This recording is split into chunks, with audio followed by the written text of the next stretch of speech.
6 Ways to Prevent Fatigue and Worry and Keep Your Energy and Spirits High. Chapter 23. How to Add 1 Hour a Day to Your Waking Life. Why am I writing a chapter on preventing fatigue in a book on preventing worry? That is simple. Because fatigue often produces worry, or, at least, it makes you susceptible to worry. Any medical student will tell you that fatigue lowers physical resistance to the common cold and hundreds of other diseases, and any psychiatrist will tell you that fatigue also lowers your resistance to the emotions of fear and worry. So preventing fatigue tends to prevent worry. Did I say tends to prevent worry? That is putting it mildly. Dr. Edmund Jacobson goes much further. Dr. Jacobson has written 2 books on relaxation, Progressive Relaxation and You Must Relax. And as director of the University of Chicago Laboratory for Clinical Physiology, he has spent years conducting investigations in using relaxation as a method in medical practice. He declares that any nervous or emotional state fails to exist in the presence of complete relaxation. That is another way of saying, you cannot continue to worry if you relax. So, to prevent fatigue and worry, the first rule is rest often. Rest before you get tired. Why is that so important? Because fatigue accumulates with astonishing rapidity. The United States Army has discovered by repeated tests that even young men toughened by years of Army training can march better and hold up longer if they throw down their packs and rest 10 minutes out of every hour. So the Army forces them to do just that. Your heart is just as smart as the U.S. Army. Your heart pumps enough blood through your body every day to fill a railway tank car. It exerts enough energy every 24 hours to shovel 20 tons of coal onto a platform 3 feet high. It does this incredible amount of work for 50, 70, or maybe 90 years. How can it stand it?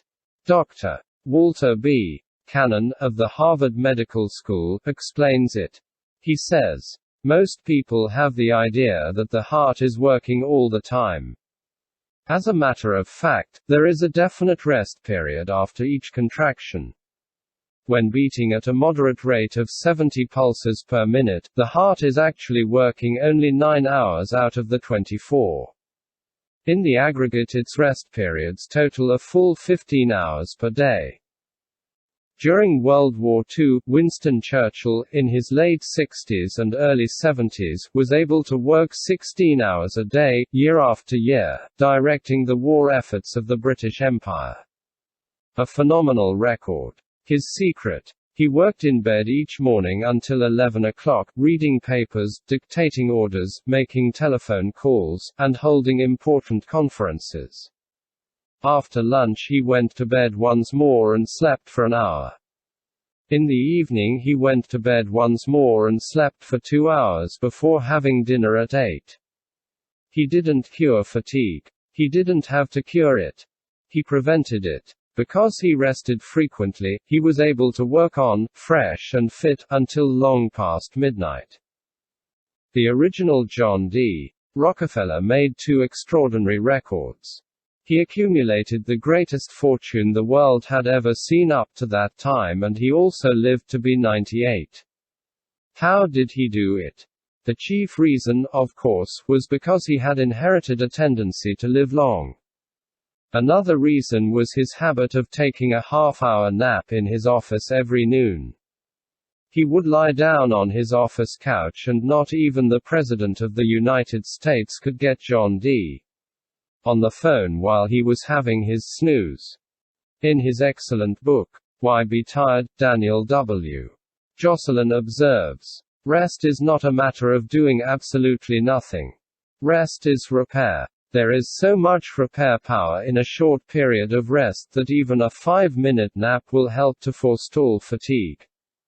Connie Mack, the grand old man of baseball, told me that if he doesn't take an afternoon nap before a game, he is all tuckered out at around the 5th inning.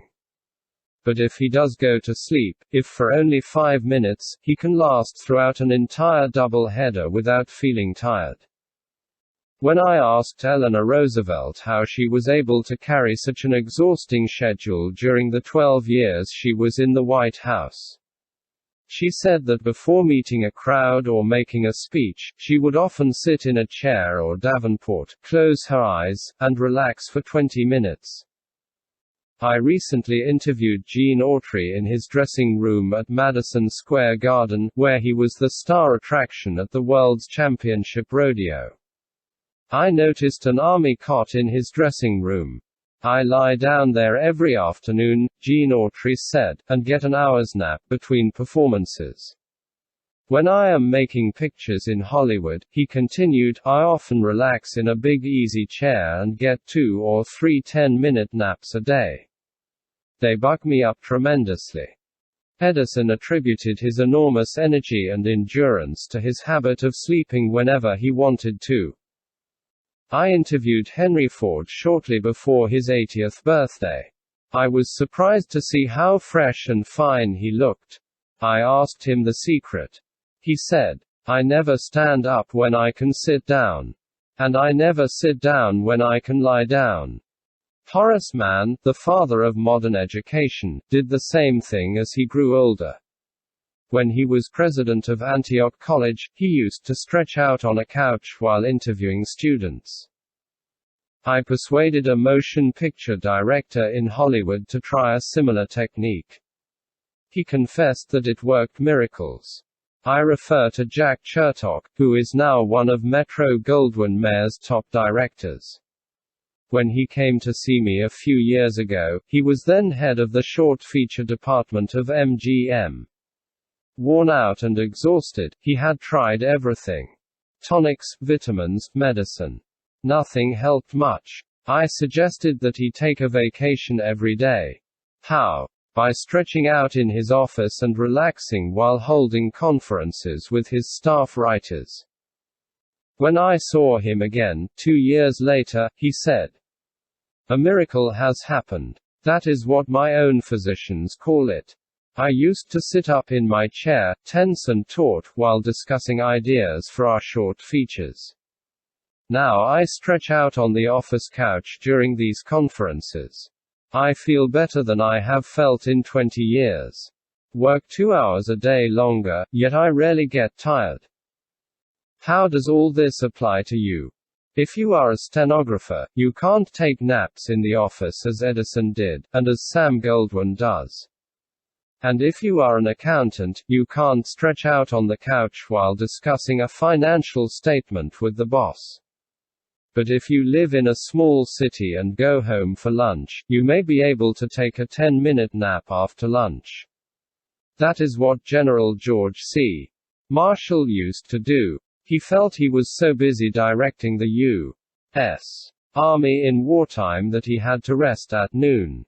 If you are over 50 and feel you are too rushed to do it, then buy immediately all the life insurance you can get. Funerals come high and suddenly these days.